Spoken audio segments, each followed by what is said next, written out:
नमस्कार मंडळी, मी पंढरनाथ ठोंबरे. गेल्या 3 मार्चपासून महाराष्ट्राचं अर्थसंकल्पीय अधिवेशन सुरू होतं. आता काल परवाच अर्थसंकल्पीय अधिवेशन संपलं. या अधिवेशनामध्ये शेतकऱ्यांची कर्जमाफी, लाडकी बहिणीसाठी 1,500चे 2100 रुपये केले जातील अशी अपेक्षा होती. मात्र हे अर्थसंकल्पीय अधिवेशन हे आपल्याला इतर महत्त्वाच्या मुद्द्यापेक्षा अनेक बिनकामाच्या मुद्द्यावरच गाजल्याचं आपल्याला दिसलं आहे.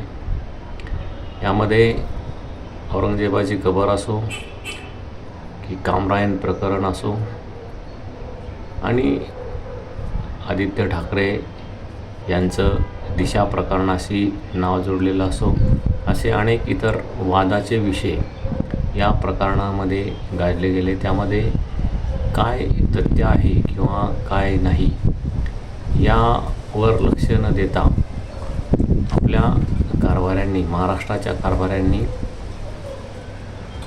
हे अधिवेशन इतरत्र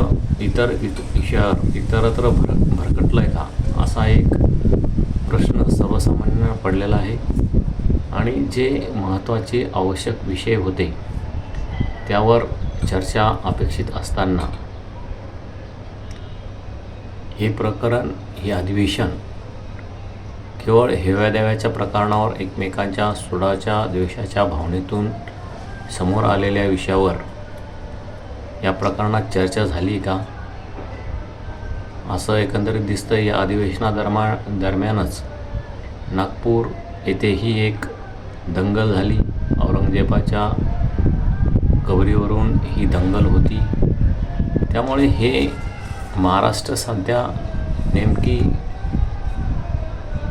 नेऊन कुठे ठेवला आहे महाराष्ट्र, असा एक प्रश्न पडतोय.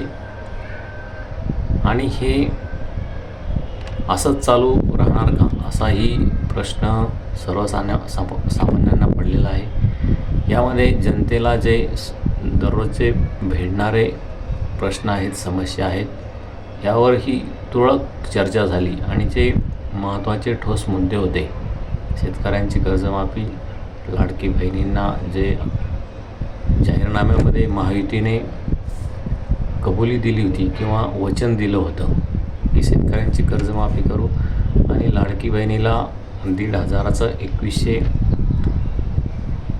जे सरकार देतं आहे सध्या ते देऊ, असं एक आश्वासन दिलं होतं. मात्र या दोन्ही आश्वासनावरून महायुती सरकारच्या नेत्यांनी पलटी मारली आणि हे प्रकरण, हे अधिवेशन इतर प्रकरणावरून गाजलेलं आपल्याला दिसतंय. त्यामुळे महाराष्ट्रामध्ये नेमकी चाललंय काय, असाही एक प्रश्न पडतो.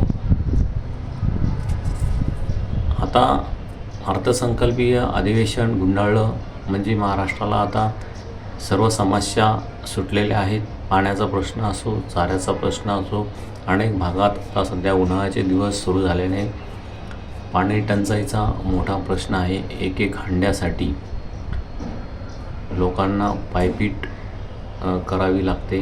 पुण्याचा एक व्हिडिओ नुकताच व्हायरल झालेला आहे. त्यामध्ये महिलांना 3 हंडेच एका विहिरीतून मिळतात, त्यानंतर दंड भरावा लागतो. अशी परिस्थिती मराठवाड्यामध्ये आहे. अनेक भागामध्ये पाण्याची भीषण अशी परिस्थिती निर्माण झालेली असताना पाणी टंचाईवरही या अधिवेशनामध्ये चर्चा झालेली नाही.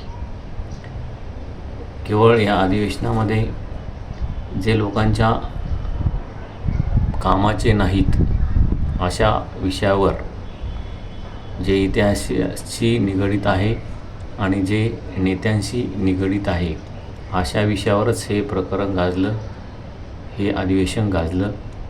आणि त्यामुळे अर्थसंकल्पीय अधिवेशन गुंडाळलं जरी असलं तरी जनतेच्या प्रश्नावर नेमकी काय तोडगा निघाला हे मात्र सध्याही महाराष्ट्राला कळलेलं नाही. आणि पुढेही कळतं आहे की नाही असा एक सवाल उपस्थित होतो.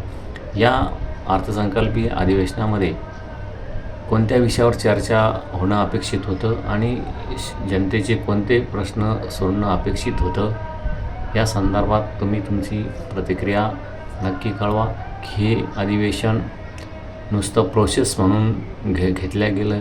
एक हिवाळी अधिवेशन, एक पावसाळी अधिवेशन आणि एक अर्थसंकल्पीय अधिवेशन असे हे प्रोसेस म्हणून हे अधिवेशन घेतले जात आहेत का? आणि या अधिवेशनावर होणारा खर्च हा वारेमाप असतो आणि या अधिवेशनातून महाराष्ट्राच्या जनतेच्या हाती काही पडतं आहे का की नुसतं अधिवेशन घेतले जात आहेत? या संदर्भात सखोल विचार करण्याची वेळ आली आहे आणि हे वर्षानुवर्ष असं चालू राहणार का? आणि हे राज्याचे कारभारी जनतेच्या प्रश्नावर कधी बोलतील, कधी आक्रमक होतील असा एक सर्वसामान्यांना सवाल पडलेला आहे. त्यामुळे तुम्ही तुमची प्रतिक्रिया नक्की कळवा की महाराष्ट्राचं हे अर्थसंकल्पीय अधिवेशन झालं. यामध्ये महाराष्ट्रामध्ये पिण्याचा पाण्याचा प्रश्न असो, शेतकऱ्यांची कर्जमाफी असो, लाडकी बहिणीचा हप्ता असो, हा 1500वरून 2100 करणं अपेक्षित होतं. असे अनेक प्रश्न आहे. बेरोजगाराचा प्रश्न आहे, विद्यार्थ्यांचे अनेक प्रश्न आहे, महिलांचे प्रश्न आहे, उद्योग जगतातील प्रश्न आहेत. हे प्रश्न सोडवणं अपेक्षित होतं का आणि त्यावर चर्चा होणं अपेक्षित होतं का? या संदर्भात आपली प्रतिक्रिया नक्की कळवा आणि यापुढीलही जे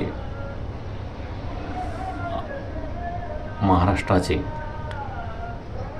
अधिवेशन होतात त्यामध्ये काय चर्चा अपेक्षित आहे या संदर्भातही आपली प्रतिक्रिया कळवा. आपलं चॅनल नक्की सबस्क्राईब करा, शेअर करा आणि लाईक करा. धन्यवाद. थांबतो.